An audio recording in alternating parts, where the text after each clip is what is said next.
Hello, ladies. Welcome to this week's episode of Hourly to Exit. This is the first in a three-part series about licensing your expertise. So it follows a wonderful interview that I had in episode 84 with Pamela Slim. So Pam's agency specializes in the design and development of certification and licensing programs. So if you go back and listen to that one, if you haven't already, it gives a great overview and the different types of licensing and certification programs for you to consider, the challenges and opportunities, and some of the minimum requirements. When you go back and listen to that, you will see that as much as we love talking about licensing, I love talking about it, the traditional licensing and certification program is not for everyone. So, for instance, you may not have the right audience to do a licensing program. You may not want to maintain the infrastructure. It's not a one and done.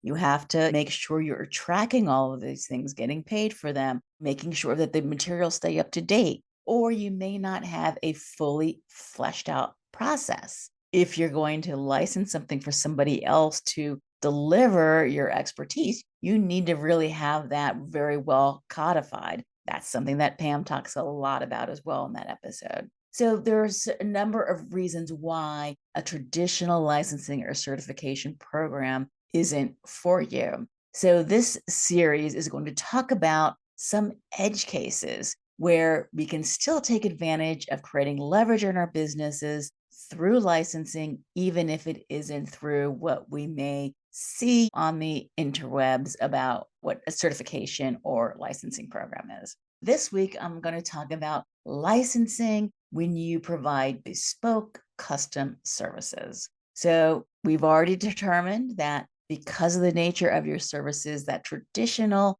licensing or certification program doesn't make sense. Your clients demand a custom solution that is specific to their needs. They don't want something off the shelf, and you get paid the big bucks to do that, and you enjoy it as well. Instead of changing what you do, which is to provide those high volume custom services, we're not changing what you do. Instead, we're going to change how you sell what you do. So, what does that mean? I'm going to start with an example that involves Microsoft. And so, this is something I did not know about the origin of Microsoft until I read it in the book, Good Strategy, Bad Strategy by Richard Ramelt. And so he tells the story about how Microsoft came to be the behemoth that it is. So I'm just reading an excerpt here. Oh, by the way, I think I need to preface this that it was work for IBM that is the beginning of Microsoft as we know it. So this reference to the largest computer company in the world is a reference to IBM. All right, here we go. When the largest computer company in the world comes knocking at your door in 1980, asking if you can provide an operating system for a new personal computer, you say, yes, we can. And be sure to insist, as Bill Gates did in 1980, that after they pay you for the software, the contract permits you to sell it to third parties. You might just become the richest person in the world. Now, the way that is written isn't quite accurate. It wasn't that IBM owned it and they got to sell it. You can't keep selling the same thing. What you can do is you can keep licensing the same thing, assuming you retain ownership. So what happened in the Microsoft IBM relationship is that although it was custom, there was a new personal computer, create a operating system for my personal computer. It was commissioned by IBM, but instead of having that typical language that we see in client agreements that the client owns 100% of the deliverables as a work for hire, instead, Microsoft retained the rights and was then, I think it was called the IBM DOS,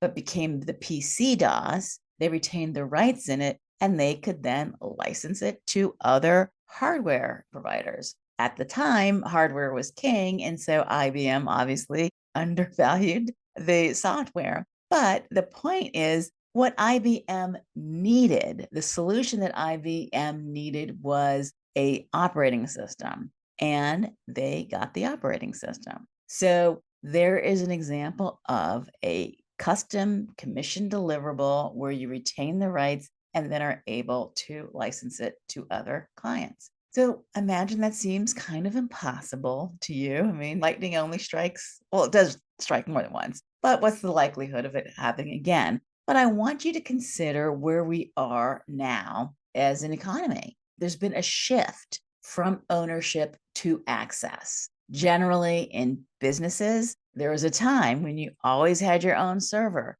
And now many things are in the cloud. There was a time when all of your platforms that you ran your business on were custom developed. And now people are using SaaSes. Even the largest corporations are using SaaS. In our personal lives, Uber and Lyft instead of owning a car. And of course, why buy the dress when you can rent the runway? So there is generally a movement towards access as a way from ownership. And obviously, in a digital world, that makes it even easier. Back when you received, software on a disk, so you owned it, it's different than now when you can just access it. So there's lots of ways where we can look at what's happened in the last 40 years, 44 years, to that would encourage more access versus ownership. When I talk about SaaS and renting dresses instead of buying them, I know that they aren't the bespoke professional services that you provide, but I want to look at two cases where we can have bespoke services, but still apply the Microsoft lesson to what we're doing today. So the first scenario is when we license a custom solution to the client instead of selling deliverables to the client. As you know, every marketing and business coach will tell you your clients want a solution. They want results. They don't want deliverables. They don't want inputs. When you're creating a proposal, you're talking about the benefits, not about your certifications and you got a degree from here and there, but it's that they're going to have this great result if they work with you. I'm going to do a super shallow dive into value-based pricing just because I think it creates a nice analogy to this structure. And again, it's very shallow. We love value-based pricing. Do the deep dive. Go to Jonathan Stark or Alan Weiss for the deep dive. But I'm going to just use a few analogies as we talk about this type of licensing scenario. So when we are creating a proposal for our custom services, the first thing we need to do is understand what our client's objectives are. Jonathan Stark talks about the why conversation to make sure you understand what the client actually needs versus what the client wants. Similarly, Alan Weiss talks about the questions for establishing business objectives. These are, what would you like to accomplish? What would be the difference in your organization if you're successful? What aspects of your business are keeping you up at night? If you had to set priorities now, what three things must be accomplished? So, to further quote Alan Weiss, self-interest is most affected by results, not tasks, outputs, not input. That is why deliverables are only a commodity that will be comparison shopped by most buyers. A report, a training session, a coaching regimen, these are simply tasks performed, but improved morale, faster customer responsiveness, and more effective leadership are highly valuable organizational outputs. That is what your clients pay you for. So the fee should be based on future improvement, not on past technique. So some of the things that your clients' desired future state are higher productivity, lower attrition, improved image, greater market share, greater profit, happier customers. You get the drift. So let's take a more specific example. You have a client. Their cost of acquisition is 3 times the industry average, obviously greatly affecting their profitability. You've gone through your why conversations and done your assessment, and you can see that their offboarding process is the problem, that it is not set up to encourage upsells, to get repeat business, and to encourage referrals. So what will your proposal look like? Will your proposal look like, okay, I'm going to do some training sessions and I'm going to leave you some reports? Or is your proposal going to say, I am going to increase upsells by this, repeat business by that, referrals by the other. That is what you are selling them. And so instead of selling the deliverables, instead, you're going to sell them access to the custom solution that you create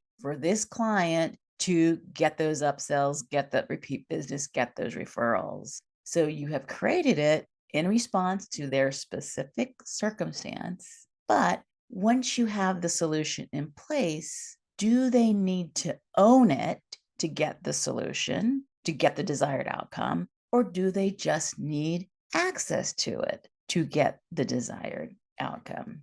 As with a value-based proposal, you can present these options to your client of how they want to get the desired outcome. If there is no actual value, and I mean not kind of default value, I'll call it default value of owning anything, of everything, but there isn't an actual value in owning the solution.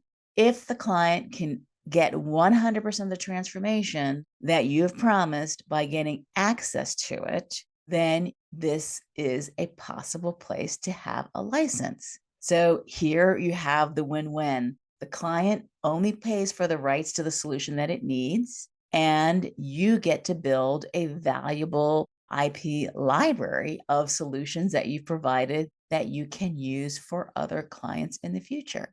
Now, it's obviously the client will be very concerned about making sure they have access to it. So that is where your license agreement comes in. You have that license agreement that clearly states you have a non-exclusive, of course, perpetual worldwide license, irrevocable license to use the solution, that they can create derivatives from it. They don't want to worry about if they want to change something later that they have to come back to you, that they can use it with other subsidiaries. They don't want to have to worry about it if they acquire a company, they have to come back to you. So you give them, this is one of those instances where you want that license to be as broad as possible so that the client can do the same things with that licensed solution that they could do with the own solution, except that they would have it non-exclusively. I will put in the show notes, because I'm not going to think off the top of my head. I did a LinkedIn Live where I talk about the downside of a very broad license in your pre-existing materials to your clients. But in this instance, because you have created it and they paid for the development of the solution, it is appropriate for it to be broader. So I know that's a lot to digest. I'm going to keep this one short because I know there's a lot to digest in this episode. But the point here is that we need to help the client understand what their needs are versus what their knee-jerk wants are, and that they can get the entirety of the transformation with a license, and that they're not going to run into problems in the future. Then that can be a great option. That is a win-win for you and your client. So this solution is not going to work for every single service. If you provide highly creative services, let's say you are an advertising agency and you write advertisements for your clients, the client is going to be the only person who has access to that, right? They're going to want to own it, and they're not going to want anyone else to be able to use it. However, if we provide transformation to our clients, then that is a different matter. I mean, we could say that the ad agencies maybe, and I don't know because I don't know ad agencies, but maybe what they are actually providing their clients are just deliverables. I don't know if they actually promise transformations. They just promise a really cool, slick ad campaign. And maybe it works, maybe it doesn't. Maybe it tanks your stock price in some circumstances. So that is a very deliverables-based business. And so if you have a very deliverables-based business, it might be problematic. But if you have a solutions-based business, then this is a possible option for you. All right, now let's look at another scenario. Let's say that you do have solutions that incorporate the client's proprietary information. So I'd like to share an example from a participant in one of my workshops. So she is a futurist, and she provides very sophisticated analyses of what the state of the world will be in 10 to 15 years to pharmaceutical companies. because they have very long research and development cycles. So, to paraphrase Wayne Gretzky, the pharmaceutical company wants to skate to where the puck is going to be and not where it is today. So, she receives from her clients very valuable, confidential, proprietary information that she can use to decide what direction she needs to research. So she would know she's doing the research because they're looking at what type of joints people will want in the future or what type of diabetes medication you'll need in the future. And so she will know proprietary information. Obviously, the client will continue to own that proprietary information and she will not be able to use it with any other clients. However, a lot of that research would not be proprietary to the client. For instance, if she is giving a report on what the climate will look like in 10 to 15 years, what the geopolitical forces will be, what immigration patterns will be, that is not specific to the client. It does not involve any of the client's proprietary information. Even though the only reason she researched an area, I have this example here that I made up, that if she researched the likelihood of a unified Ireland in 15 years, and the only reason she looked at that is because the client asked about it because they have something that they're planning to do with Ireland that makes more sense if it's unified than if it's not unified. That even though that is commissioned research, because the only reason she did it was at the client's request, the results are not specific to the client. So rather than assigning all of the rights in that research to the client, she would license that portion of the research that's not specific to the client, does not utilize the client's proprietary information. They would get a license to that part of the research. So now she retains that research that she's done about the likelihood of Republic of Ireland and North Ireland uniting in the future. She retains that.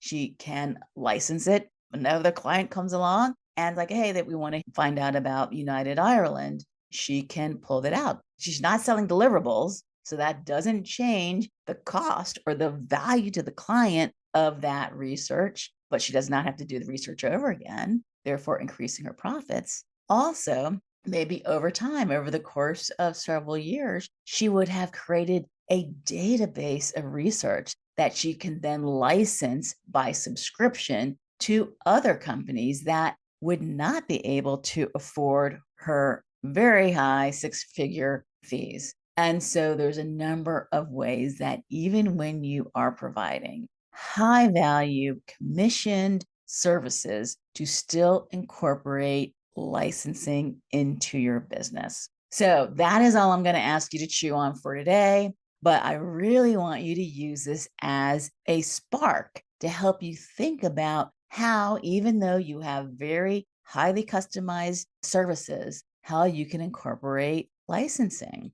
So take this some time to look back at maybe the last half dozen clients that you worked with.